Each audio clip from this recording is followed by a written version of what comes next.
السلام عليكم، اهلا بكم في مطبخ ديما. النهارده هنعمل مع بعض صوابع زينب بطريقه سهله وبسيطه جدا.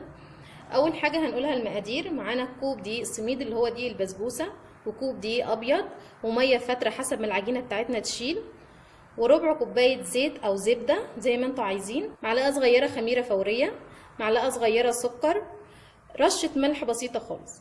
وبعد كده هنخلط المكونات بتاعتنا على بعض. نحط الدقيق الابيض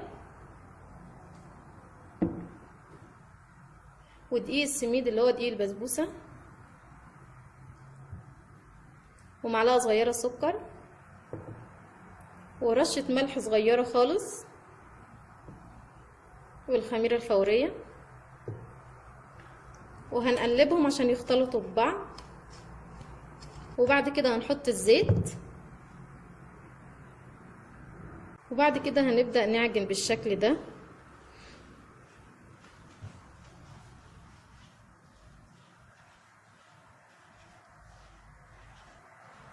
عشان الزيت او الزبدة اللي احنا حاطينها تدخل في جزيئات الدقيق بتاعنا لحد ما ملمسه يبقى عامل زي ملمس الرمل كده معانا. هنبدأ نحط المية، مش هنحط المية كلها، هنحط حبة بسيطة بحبة بسيطة عشان دقيق السميد ما بيشربش المية زي الدقيق العادي. هنحط شوية بشوية ونعجن.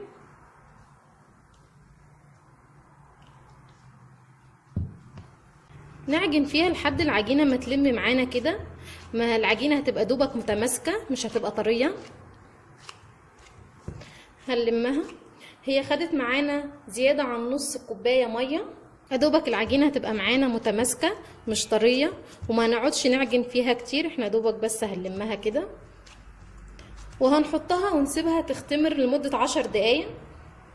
وبعد ما سيبناها اختمرت 10 دقايق هنبدأ نشكلها. هناخد حتة عجينة كده نعملها دايرة، هنجيب مبشرة زي دي وهنحط عليها العجينة بتاعتنا وهندوس عشان الشكل يطبع معانا. وبعد كده هنلفه كده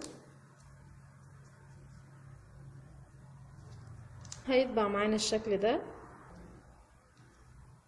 وبعد كده هنلمها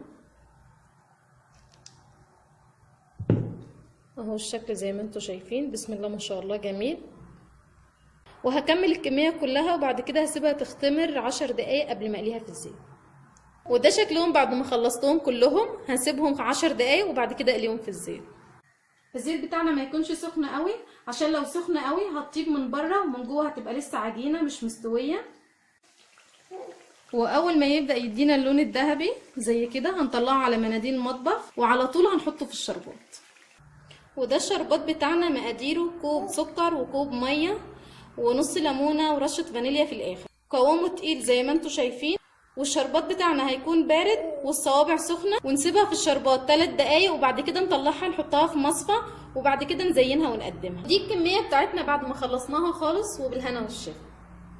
لو عجبكم الفيديو وعاوزين تشتركوا على قناتي ادخلوا على اليوتيوب واكتبوا في البحث مطبخ ديما، هتظهر لكم اول واحده اهي. اضغطوا عليها، قدامكم كلمه اشتراك اللي في المربع الاحمر، اضغطوا عليه هيظهر لكم الجرس، اضغطوا عليه عشان يتفعل ويوصلكم كل جديد.